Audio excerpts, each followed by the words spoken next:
Assalamualaikum warahmatullahi wabarakatuh. Kembali lagi dengan saya Sutiawati dengan NIM C1C018048 dari kelas R009 Akuntansi dengan mata kuliah Akuntansi Syariah. Baiklah, untuk pembahasan kali ini yaitu mengenai akad musyarakah. Pembahasan yang terkait dengan akad musyarakah terbagi menjadi 4 pembahasan. Yang pertama yaitu pengertian akad musyarakah, yang kedua jenis akad musyarakah, yang ketiga dasar syariah, dan yang keempat yaitu perlakuan akuntansi menurut PSAK 106. Masuk ke pembahasan yang pertama yaitu pengertian akad musyarakah. Menurut Afzalur Rahman, seorang deputi sekretari jenderal di The Muslim School Trust, secara bahasa al-syirkah yang artinya al-ikhtilat atau percampuran atau persekutuan dua orang atau lebih sehingga antara masing-masing sulit dibedakan atau tidak dapat dipisahkan. Istilah lain dari musyarakah ya adalah syarikah atau syirkah atau kemitraan. Sedangkan menurut PSAK 106 mendefinisikan musyarakah sebagai akad kerjasama antara dua pihak atau lebih untuk suatu usaha tertentu, di mana masing-masing pihak memberikan kontribusi dana dengan ketentuan bahwa keuntungan dibagi berdasarkan kesepakatan, sedangkan kerugian berdasarkan porsi kontribusi dana. Selanjutnya yaitu pembahasan kedua, jenis akad musyarakah. Jenis akad musyarakah terbagi menjadi dua, yaitu berdasarkan ulama fikih dan berdasarkan pernyataan standar akuntansi. Untuk berdasarkan ulama fikih itu terbagi menjadi dua, yaitu syirkah al-milk dan syirkah al-uqud atau kontrak. Penjelasan mengenai syirkah al-milk yaitu mengandung arti kepemilikan bersama atau co-ownership yang keberadaannya muncul apabila dua orang atau lebih memperoleh kepemilikan bersama atas suatu kekayaan atau aset. Sedangkan yang kedua yaitu syirkah al-uqud atau kontrak, yaitu kemitraan yang tercipta dengan kesepakatan dua orang atau lebih untuk bekerja sama dalam mencapai tujuan tertentu. Yang kedua yaitu berdasarkan pernyataan standar akuntansi keuangan. Terbagi menjadi dua, yaitu musyarakah permanen dan musyarakah menurun atau musyarakah mutanakisah. Untuk musyarakah permanen adalah musyarakah dengan ketentuan bagian dana setiap mitra ditentukan saat akad dan jumlahnya tetap hingga akhir masa akad menurut PSAK 106 Part 4. Sedangkan yang kedua yaitu musyarakah menurun atau musyarakah mutanakisah adalah musyarakah dengan ketentuan bagian dana salah satu mitra akan dialihkan secara bertahap kepada mitra lainnya sehingga bagian dananya akan menurun dan pada akhir masa akad mitra lainnya tersebut akan menjadi pemilik penuh usaha musyarakah tersebut menurut PSAK 106 Part 4. Selanjutnya yaitu dasar syariah. Yang pertama yaitu sumber hukum akad musyarakah. Sumber hukum akad musyarakah bersumber dari Al-Quran dan Sunnah.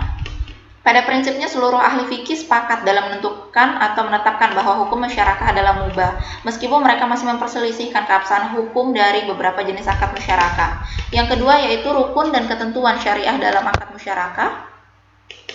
Itu terdiri dari 4 rukun musyarakah. Yang pertama yaitu adanya pelaku, terdiri dari para mitra. Yang kedua yaitu objek musyarakah berupa modal dan kerja. Yang ketiga yaitu adanya ijab kabul atau serah terima. Dan yang keempat adanya nisbah keuntungan.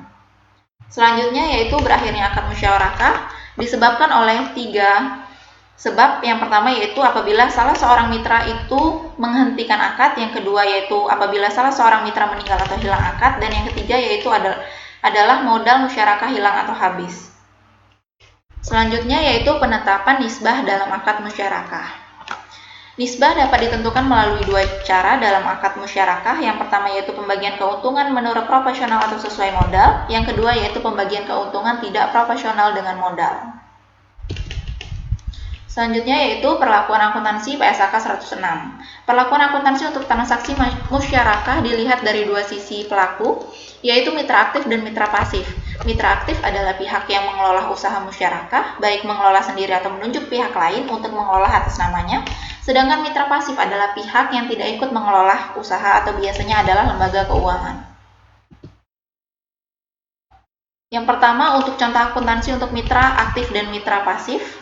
Di sini ada contoh transaksi akad musyarakah pada saat mengeluarkan biaya per-akad. Bapak Ahmad sebagai mitra aktif mengeluarkan biaya per-akad sebesar Rp10.000. Jurnal yang dibuat yaitu uang muka musyarakah di debit Rp10.000, pada kas dikredit dengan nilai Rp10.000.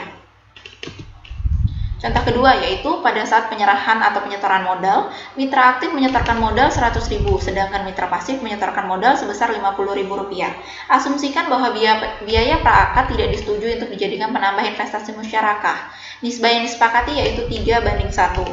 Jurnal untuk mitra aktif pada saat penyetoran modal musyarakah yaitu investasi musyarakah di debit sebesar Rp100.000, pada kas di kredit sebesar Rp100.000. Sedangkan untuk jurnal pada mitra aktif yaitu investasi musyarakah Rp50.000 di debit, pada kas di kredit sebesar Rp50.000.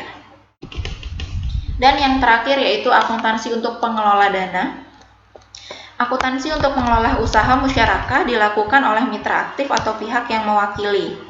Dimulai dari pencatatan modal awal atau penyetoran modal awal.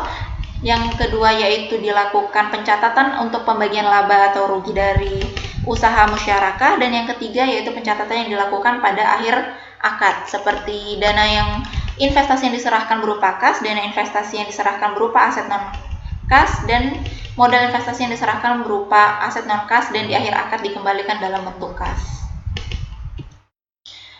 Sekian dari presentasi saya, lebih kurangnya saya mohon maaf dan saya akhiri. Wassalamualaikum warahmatullahi wabarakatuh.